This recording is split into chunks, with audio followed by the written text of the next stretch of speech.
What shocking thing happened at a wedding that made everyone freeze up at once? Everyone knew Blake and Rosalie were going to last forever.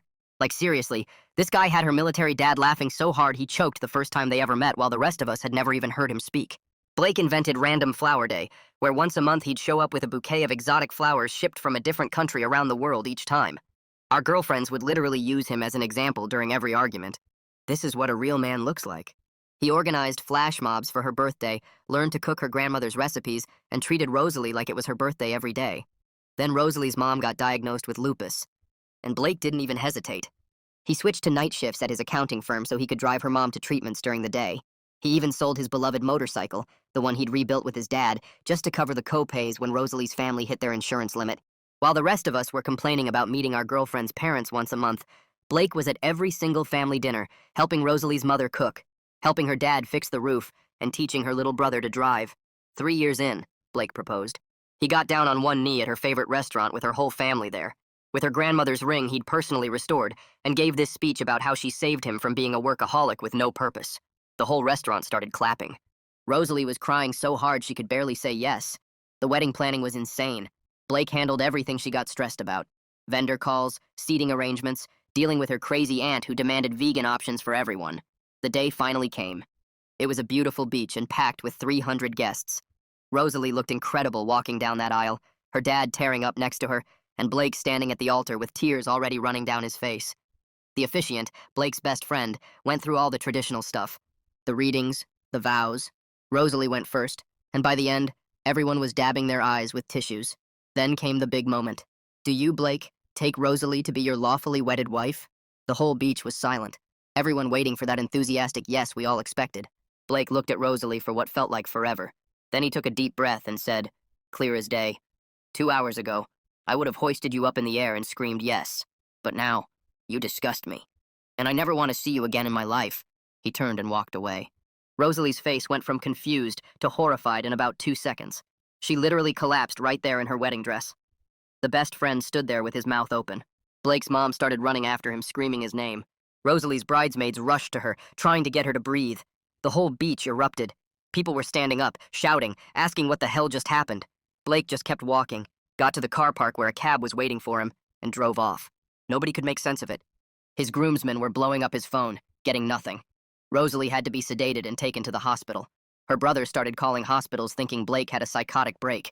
Then Blake's best man, Tony, finally got through to him that night. What he found out made everyone's anger turn to complete shock. That morning, Blake had logged into his old Hotmail account from high school. He was looking for the first email he'd ever sent Rosalie asking her to meet for coffee. He wanted to quote it in his vows to show how far they'd come from that nervous kid asking her out.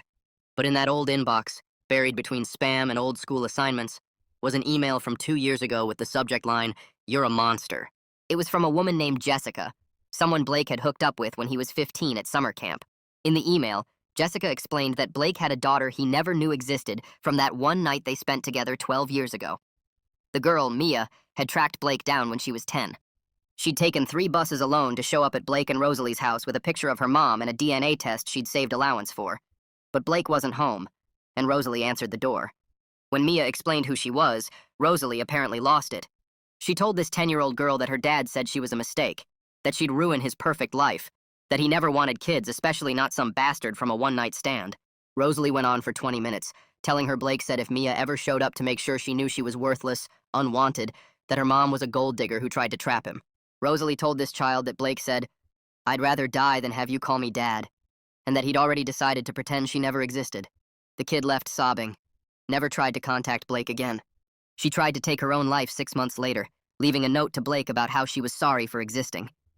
Rosalie intercepted that letter and never told Blake anything. When Blake read this email, he broke down and decided to give Rosalie exactly what she gave his daughter: complete public humiliation. Hours after this information spread, Rosalie went missing. That's when Blake called us. "She's going after Mia. Please help." I grabbed my keys while Blake was still talking and started making calls to everyone who might know where Rosalie would go. My first call went to her college roommate, who said she hadn't heard from her in months. Tony was already checking Rosalie's Instagram and Facebook on his laptop, scrolling through her posts for any hints about places she might run to. Blake's hands were shaking so bad he couldn't even hold his phone steady, just kept dropping it and picking it back up. I dialed 3 more numbers while Tony searched, getting nothing useful from any of them. Then I remembered Jessica's number was in Blake's phone from when she'd sent that email 2 years ago. I grabbed his phone and found it in his contacts, my fingers fumbling with the screen. Jessica picked up on the third ring, and her voice got tight with fear when I explained why we were calling.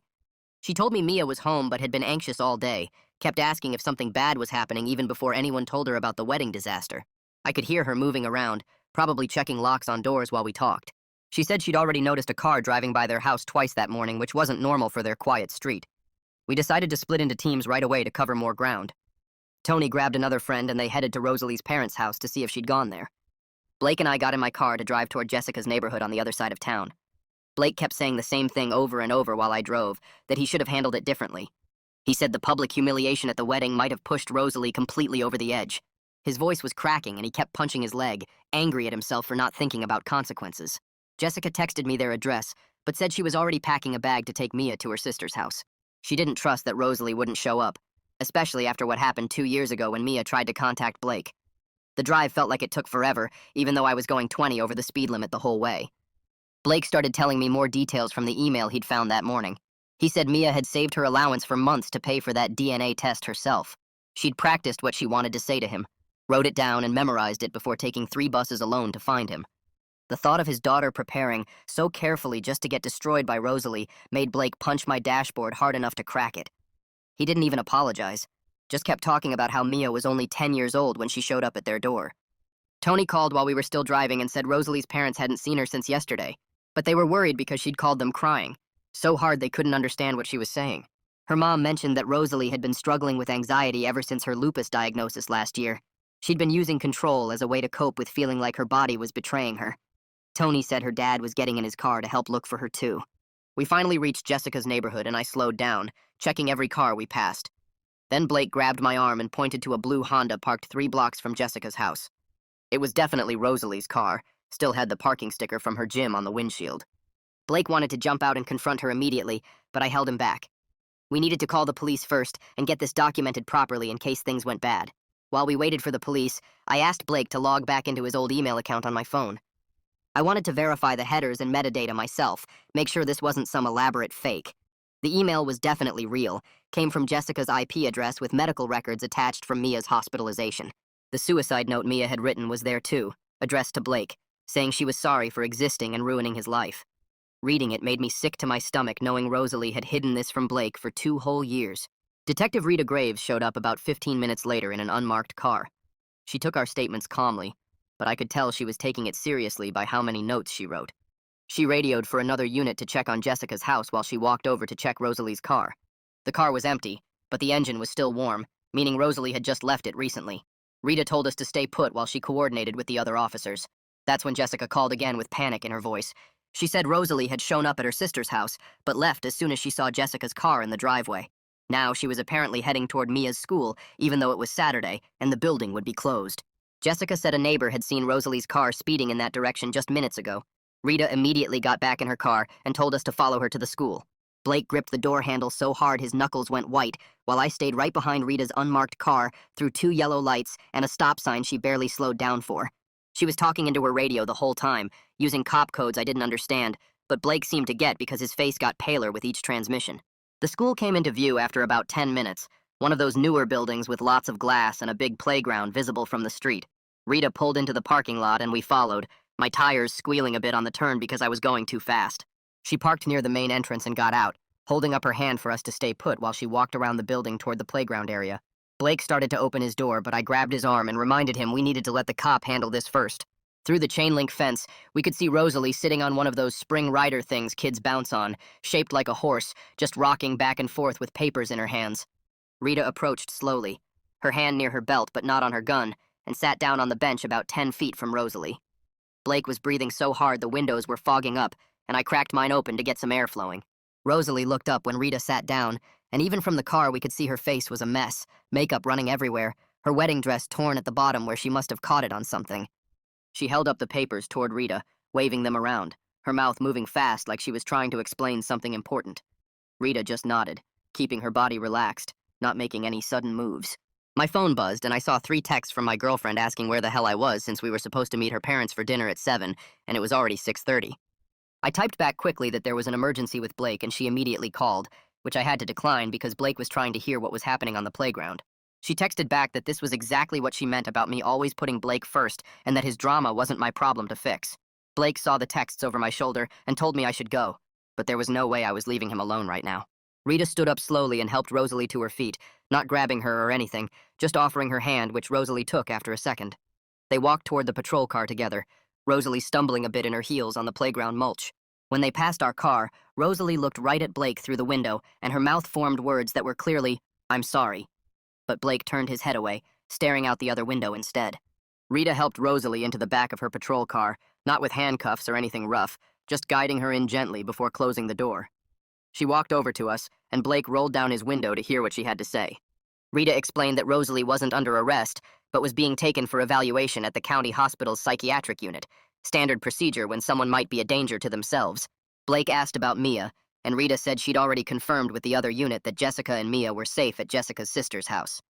She gave Blake her card and said she'd call with updates, then got back in her car and drove off with Rosalie in the back. Blake called Jessica right away to set up a meeting, and after some back and forth about where would be safe and neutral, they agreed on the main library downtown in an hour. The drive there was quiet, except for Blake's fingers drumming on his knee, that nervous habit he'd had since college. The library was one of those old buildings with columns out front, and we waited in the children's section where Jessica had said to meet. They showed up about 10 minutes after us, Jessica holding Mia's hand tight as they walked through the automatic doors. Mia was smaller than I expected for 12, maybe 4'10", wearing jeans and a science camp t-shirt, her dark hair in a ponytail just like Blake always wore his when he went running. She had his exact same eyes, that unusual green color, and when she got nervous, her fingers started tapping against her leg in the same pattern Blake's were doing. Blake got down on one knee when they got close, staying at her eye level instead of towering over her, and told her simply that he hadn't known she existed, but was sorry for everything she went through. Mia looked at him for a long moment, then gave a tiny nod before stepping back closer to her mom. Jessica pulled out her phone and started showing us screenshots she'd been saving for 2 years, Rosalie's Instagram posts about being happily child-free by choice, and how some people just aren't meant to be parents, posted just weeks after turning Mia away. There was also a voicemail she played quietly where Rosalie's voice, slurred like she'd been drinking, said she'd make sure Blake never found out about that little mistake, who showed up at their door. Blake's face got redder with each piece of evidence, and I worried he might punch something, but he just clenched his fists and stayed quiet. That's when Tony showed up, practically running into the library, his phone in his hand showing us how the wedding video had gone completely viral with over 3 million views already. People were making reaction videos, news sites were picking it up, and someone had leaked that it involved a secret child, which meant reporters were already calling Blake's parents and showing up at their house. Blake's phone rang right then, his boss's name on the screen, and when he answered, we could hear the man practically yelling about how clients were calling with questions about the viral video of their accountant destroying his wedding. Blake tried explaining briefly what had happened, mentioning the hidden daughter and the suicide attempt, but his boss cut him off and said he was placed on immediate unpaid leave while they figured out how to handle the situation. Blake hung up and just stood there for a second, then looked at Mia and said none of this was her fault, that adults sometimes made terrible choices, but she didn't cause any of it. Jessica said they needed to go because this was a lot for Mia to process, but she'd be in touch about maybe setting up another meeting with proper supervision. As they walked away, Mia looked back once, studying Blake's face like she was trying to memorize it, then followed her mom out the door. 20 minutes later, Rita's patrol car pulled back into the library parking lot, and she walked over to where we were still standing by Blake's car. She had that tired look cops get when they've been dealing with messy situations all day, and she rubbed her eyes before telling us that Rosalie was now at the county hospital under a 72-hour hold after telling the intake nurse she wanted to hurt herself. Her parents were already there filling out paperwork and sitting in the waiting room while doctors did their evaluation, and Rita said Rosalie wouldn't be able to leave or contact anyone during the hold period no matter what. Blake slumped against his car when he heard this, and I could see him processing everything that had happened in just a few hours from walking away at the altar to his ex being locked in a mental ward. Jessica called right then, and Blake put it on speaker so we could all hear her say she'd been thinking about the situation and decided Blake could write Mia a letter that Jessica would read first before deciding if Mia should see it. She made it super clear that Mia's safety came first, and Blake immediately agreed without any pushback or trying to negotiate for more. We drove to my apartment since Blake's place still had wedding stuff everywhere, and he sat at my kitchen table that evening with a legal pad and a pen crossing out lines and starting over again and again.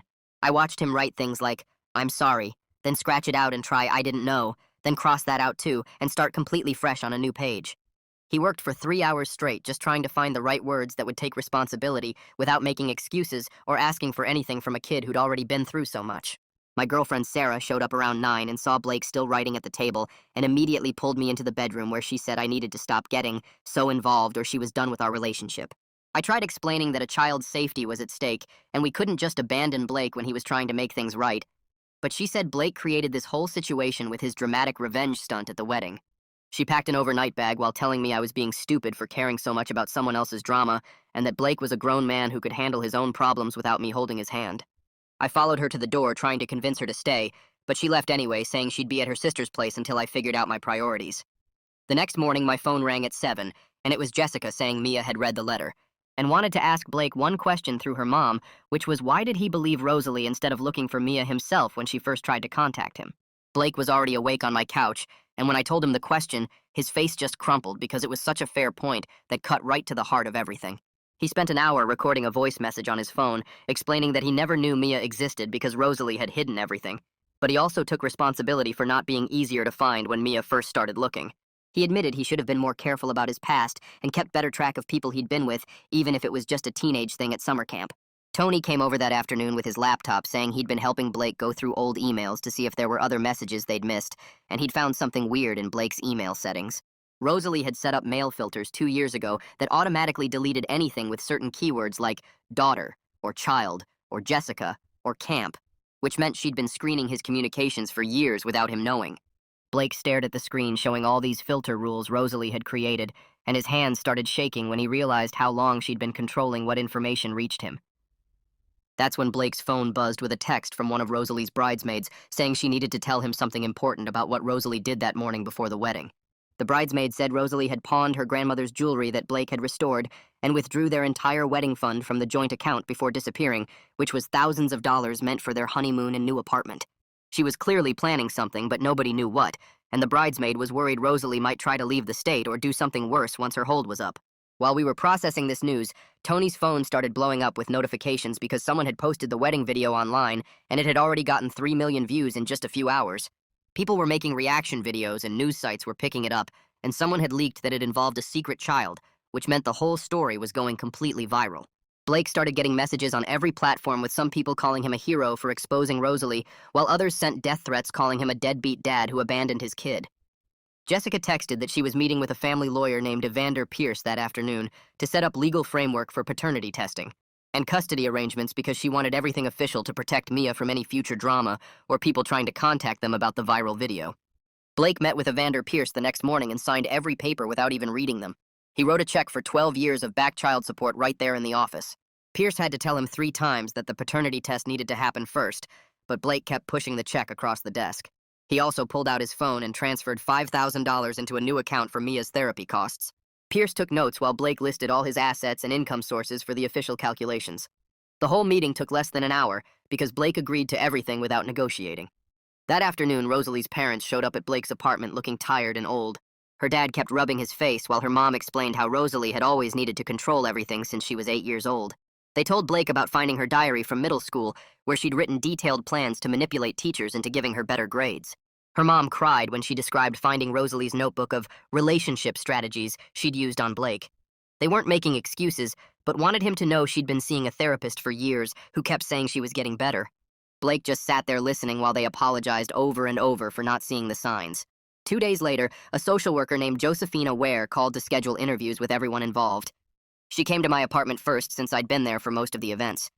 She asked detailed questions about what I'd witnessed and took notes on a tablet while recording our conversation.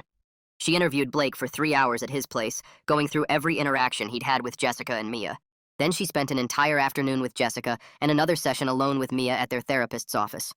She even interviewed Tony and some of the wedding guests to understand the full situation. After all the interviews, she created a 30-page report with recommendations for supervised visitation. My girlfriend came over that night and started yelling the second she walked in. She said I was pathetic for spending so much time on Blake's problems instead of focusing on our relationship. She called me stupid for caring about some kid I'd never even met. I tried explaining that a child had almost died because of what Rosalie did, but she just got angrier. She threw my Xbox controller at the wall and said I had to choose between her and this drama. I looked at her face all twisted with anger and realized we saw the world completely differently. I told her to leave and not come back. She slammed the door so hard my neighbor came out to check if I was okay. Meanwhile, Jessica texted that Mia's therapist wanted to share something important about their last session. The therapist said Mia had spent 40 minutes drawing pictures of the wedding scene she'd seen online. She kept drawing Blake walking away from Rosalie and then crossing it out and starting over. She told the therapist she understood why Blake did it, but she was mad that everyone was talking about her now. Kids at the school had seen the video and kept asking if she was the secret daughter.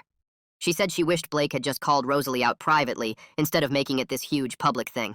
The therapist helped her write a list of feelings she wanted to tell Blake someday when she was ready. At Blake's office, his coworkers had started a petition without him knowing to get him reinstated. They collected over 200 signatures from clients saying they trusted Blake more after seeing him stand up for his daughter. One client even offered to pay Blake's salary personally if the firm wouldn't take him back. But the partners held an emergency meeting and decided the publicity was too risky for their reputation. They offered Blake a severance package if he'd sign papers saying he wouldn't sue for wrongful termination. Blake took the deal because he needed money for Mia more than he needed to fight them. 3 days after that, Rita called with bad news about Rosalie being released from her hold. The hospital had discharged her that morning, and by noon she'd shown up at Jessica's workplace. Security cameras showed her pacing outside for an hour before going inside and asking the receptionist for Jessica. When security tried to escort her out, she started screaming that Jessica had ruined her life. She threw a potted plant at the security guard and ran to her car before police arrived. Jessica had to leave work early and pick up Mia from the school because she was scared Rosalie might go there next. The violation meant an emergency court hearing got scheduled for the next morning. The judge reviewed the security footage and witness statements from Jessica's coworkers. Rosalie showed up with her parents and a lawyer, but she looked terrible with dark circles and unwashed hair. The judge issued a formal restraining order requiring Rosalie to stay 500 feet away from Blake, Jessica, and Mia. She also mandated therapy twice a week and anger management classes. Rosalie started crying when the judge said violating the order would mean jail time. Her lawyer had to practically carry her out of the courtroom. A week later, Josefina called to say she'd arranged the first supervised meeting between Blake and Mia. She'd found a quiet cafe with a back room and an exit door in case Mia needed to leave quickly. The meeting would last 30 minutes maximum, with Josefina staying the whole time. Blake arrived 20 minutes early and kept checking his watch and fixing his hair and his phone camera. Mia came in holding Jessica's hand and wouldn't look at Blake at first. She sat down across from him and stared at the table while Josefina explained the rules. Blake started by saying he was sorry without making any excuses about not knowing she existed. Mia asked why he never looked for her mom after camp, and he answered honestly about being young and stupid. She asked if he really sold his motorcycle, and his voice cracked when he said yes. Then she mentioned she'd seen pictures of motorcycles online and thought they looked cool. Blake's whole face changed, and he started telling her about the one he'd rebuilt with his dad when he was 16. He described taking the engine apart and putting it back together piece by piece. For the first time, Mia actually looked at him, and even smiled a little when he talked about accidentally spraying himself with oil. The meeting ended after 22 minutes when Mia stood up and said she was done. Blake didn't try to stop her or ask for a hug, just said thank you for meeting him. Josefina followed us outside and put her hand on Blake's shoulder while he watched Jessica's car pull away with Mia inside. She told Blake that 22 minutes was actually really good for a first meeting because it meant Mia was setting boundaries and testing if adults would respect them. Blake nodded and wiped his eyes with the back of his hand before getting into his car and driving home alone. That night, Rosalie posted a video on Facebook that spread everywhere within hours.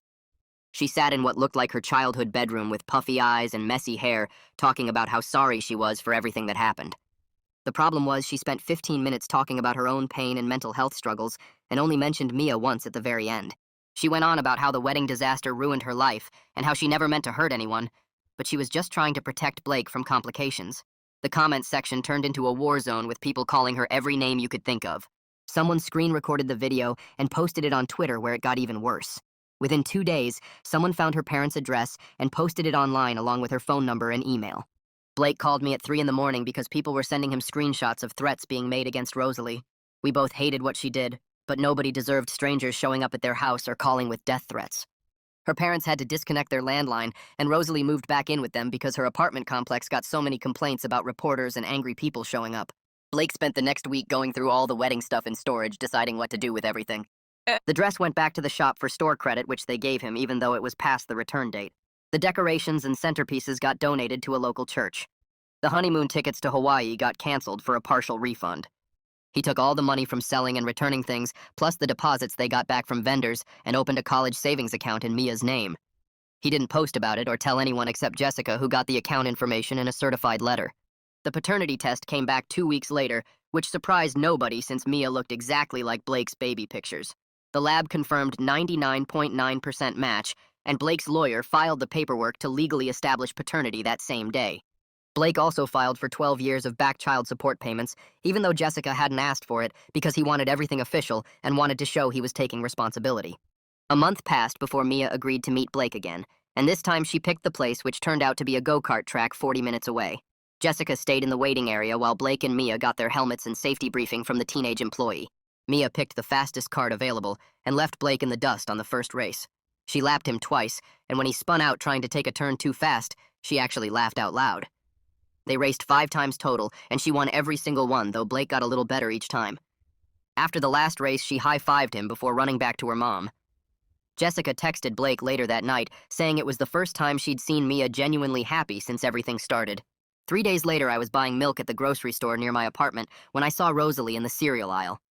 She looked terrible with dark circles under her eyes and clothes that hung loose on her frame like she'd lost 20 pounds. She saw me and started walking over, but stopped when she saw my face. We stood there for maybe 10 seconds just looking at each other before she turned around and walked the other way.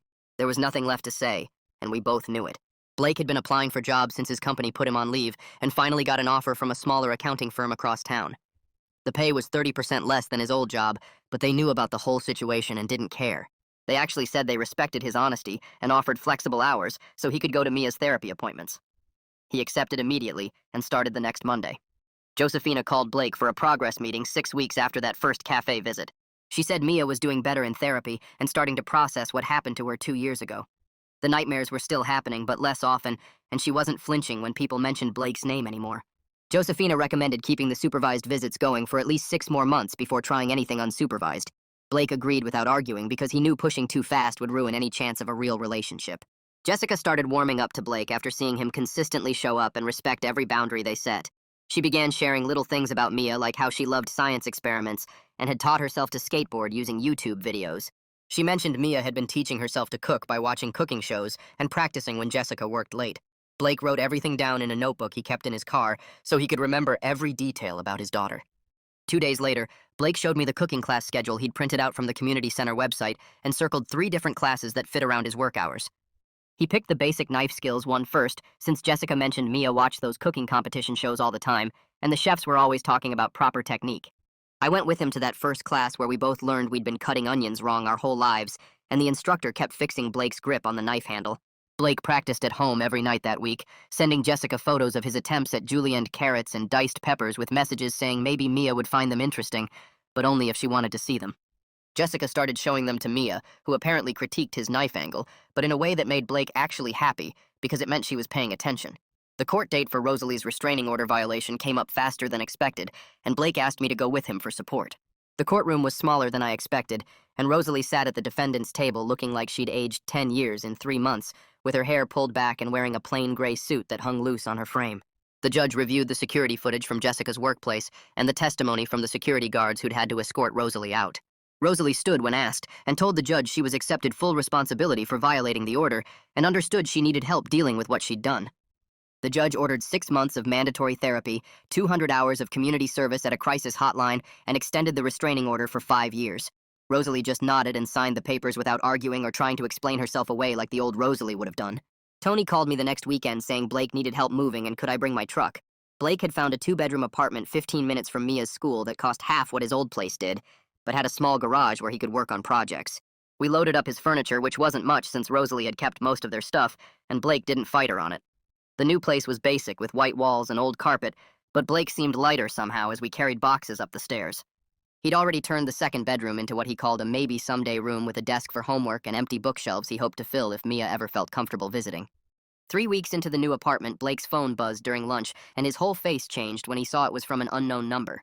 The message was just a photo of a DNA model made from pipe cleaners and beads with a caption that said, "Got an A on my science project," from Mia. Blake stared at it for probably 5 minutes before typing back, "That's amazing. The double helix structure looks perfect. Did you know DNA unzips like a zipper when cells divide?" With a little zipper emoji. Mia sent back a laughing face emoji, and that was it. But Blake screenshot the whole conversation and probably looked at it 50 times that day. By the 3-month mark after the wedding, the internet had moved on to some politician's scandal, and Blake could finally go to Target without someone recognizing him from that viral video. The grocery store clerk stopped whispering when he bought milk, and the stares at coffee shops mostly stopped, though. Occasionally someone would still point and whisper to their friend. Blake started spending evenings in his garage working on his dad's old motorcycle that Tony had helped him buy back from the guy who'd bought it from the shop. The engine was in worse shape than before, but Blake said working with his hands helped him process everything without having to think too hard about it. He'd send me photos of parts laid out on newspaper and oil-stained hands holding bolts that needed replacing. Jessica called him one Tuesday saying Rosalie's mom had reached out wanting to apologize for everything her daughter had done without asking for anything or trying to make excuses. Jessica told her she appreciated the apology and understood parents couldn't control their adult children's choices, but the restraining order would stay in place permanently. Rosalie's mom said she understood and just wanted them to know the family was deeply sorry for the pain Rosalie had caused Mia. 2 months into their supervised visits, Josefina called Blake with news that made him sit down on his kitchen floor. Mia had told her she wanted to try meeting Blake without supervision, but only in public places where she could leave if she felt uncomfortable. Blake literally cried right there on the linoleum while Josefina explained the conditions and safety plans they'd need to follow. The first unsupervised visit was set for a Saturday afternoon at an ice cream shop downtown, with the understanding that Mia could end it whenever she wanted. Blake got there 30 minutes early and switched tables twice trying to find the one that felt least intimidating. Mia showed up right on time and ordered mint chip while Blake got vanilla because his stomach was too nervous for anything else. They walked around the park after, talking about her friend drama at the school and a teacher who gave too much homework.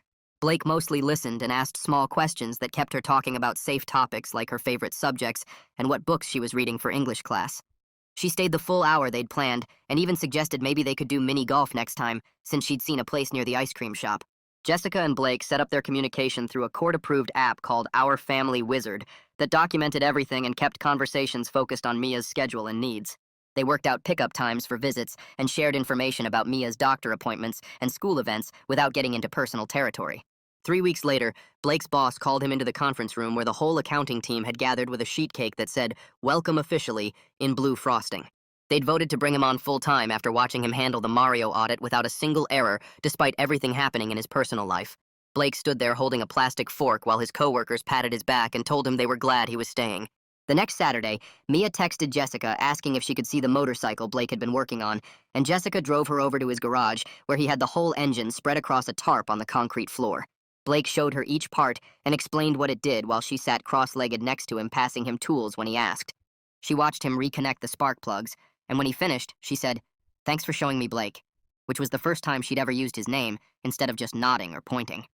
6 months after that disaster of a wedding day, a letter arrived at the courthouse from Rosalie's therapist with an attached statement she'd written acknowledging the harm she'd caused to Mia. The letter didn't ask for forgiveness or try to explain her actions away, but simply stated she understood what she'd done was wrong, and she was working to understand why she'd made those choices. Blake and Mia settled into a pattern of weekly dinners at the pizza place near her school, where she'd tell him about her classes while they shared a pepperoni with extra cheese. Tuesday nights he'd help with her math homework over video chat, and once a month they'd pick something to do like bowling or the science museum, or just walking around the farmer's market eating samples. Jessica called Blake one afternoon to tell him Mia hadn't had a nightmare in 3 weeks, and her English teacher said she was participating more in class discussions. She'd even made 2 new friends who only knew her as the girl who was really good at chemistry, not as the kid from that viral wedding video. I watched Blake change from the guy who used to plan these huge romantic gestures into someone who got excited about small stuff like Mia asking him to explain how car batteries worked. He didn't talk as much as before, but when he did speak, it was real, not the performance he used to put on. Then Mia surprised everyone by filling out the form at the school, requesting Blake attend her science fair as her guest. When he walked into the gym, she actually waved him over to where she stood next to her project about soil pH levels and crop yields. Her teacher shook Blake's hand while Mia explained how she'd tested 15 different soil samples and tracked the results for 2 months. Other parents walked by looking at the different projects, but Blake stayed right next to Mia's table, asking her questions about her methodology and taking pictures of her charts. When the judges came around, Mia presented her findings without stumbling once and answered their questions about variable control and sample size like she'd been doing science fairs her whole life. They announced the winners an hour later, and when they called Mia's name for first place in the Earth Science category, Blake jumped up, clapping so loud people turned to look. Mia walked up to get her ribbon, trying not to smile too big, but I could see her glancing over at Blake, who was still standing and cheering. After everyone cleared out, I helped them load her project boards into Jessica's car, while Mia held her blue ribbon and kept reading the judges' comments about her exceptional attention to detail. Standing there in that empty parking lot watching Blake congratulate Mia on her win without trying to hug her or make it about him, I understood something important. The fairy tale romance Blake and Rosalie had was dead and buried, but this careful, honest connection he was building with Mia, based on respect and patience, instead of grand gestures, meant more than any flash mob or exotic flowers ever could. Real love wasn't about the big moments everyone posts on social media, but about showing up consistently and letting someone know you're proud of them for exactly who they are.